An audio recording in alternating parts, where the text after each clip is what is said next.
एक छोटा सा लड़का था जो अपने दादाजी से बहुत प्यार करता था। जब दादाजी की मौत हुई तो उसने चुपचाप अपना पुराना मोबाइल फोन दादाजी की जेब में डाल दिया, किसी को नहीं बताया। जब दादाजी को दफनाया गया तो वो फोन भी उनके साथ जमीन के नीचे चला गया। दफनाने के दिन लड़का बहुत इमोशनल था। उसने चुपचाप अपने दादाजी के नंबर पर कॉल किया और एक वॉइस मैसेज छोड़ दिया, सिर्फ दिल की बात कहने के लिए। लेकिन वो नहीं जानता था कि बाहर आंधी तूफान चल रहा है और आसमान में बिजली कड़क रही है। अगली सुबह जब लड़का उठा, उसके मोबाइल पर एक SMS आया, सेंडर दादाजी। वो डर गया और तुरंत अपने पापा के पास भागा। उसने कहा, पापा, दादाजी शायद जिंदा हैं, उन्होंने मुझे मैसेज किया है। पापा ने मैसेज देखा, लेकिन उसमें सिर्फ अजीब सा कोड और सिंबल्स थे। पापा बोले, ये तो किसी हैकर का काम लग रहा है, दादाजी नहीं हो सकते। लड़का बोला, लेकिन पापा, जितना ज्यादा कोड गड़बड़ है उतना ही ये सच्चा लग रहा है। फिर भी पापा ने समझाया कि दादाजी वाकई गुजर चुके हैं और उनकी अंतिम इच्छाएं भी पूरी की गई हैं। लेकिन लड़के को यकीन नहीं हुआ। वो तुरंत कब्रिस्तान पहुंचा और फिर से दादाजी का नंबर डायल किया। उसने जमीन पर लेटकर सुना। फोन की रिंगटोन अंदर से आ रही थी। अब तो लड़का पूरी तरह शॉक में आ गया। क्या दादाजी सच में जिंदा हैं या फिर कुछ भूतियां हो रहा है? कुछ दिन बाद स्कूल में एक बुली था जो गलत कामों में पड़ा था। अचानक उसे स्कूल से निकाल दिया गया। बुली को शक हुआ कि ये सब उस लड़के ने ही किया है। डांस प्रोग्राम के दिन बुली ने लड़के को बाहर खींच लिया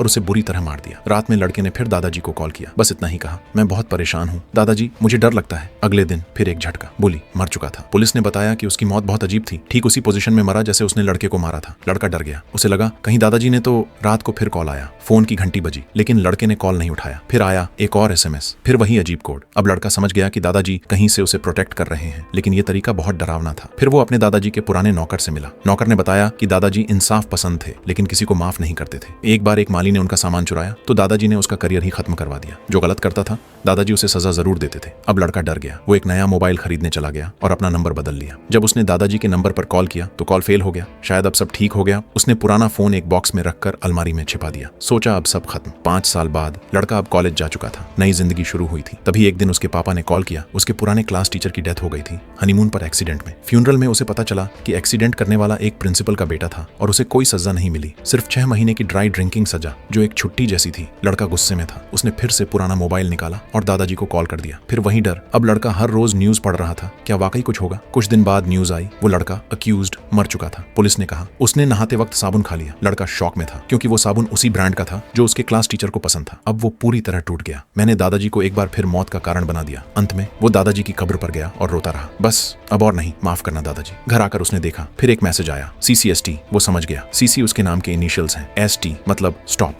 दादाजी मुझे कह रहे हैं अब रुक जाओ। वो एक झील के किनारे गया और अपना पुराना मोबाइल फोन उठाकर झील में फेंक दिया। ये था मेरा आखिरी कॉल दादाजी से।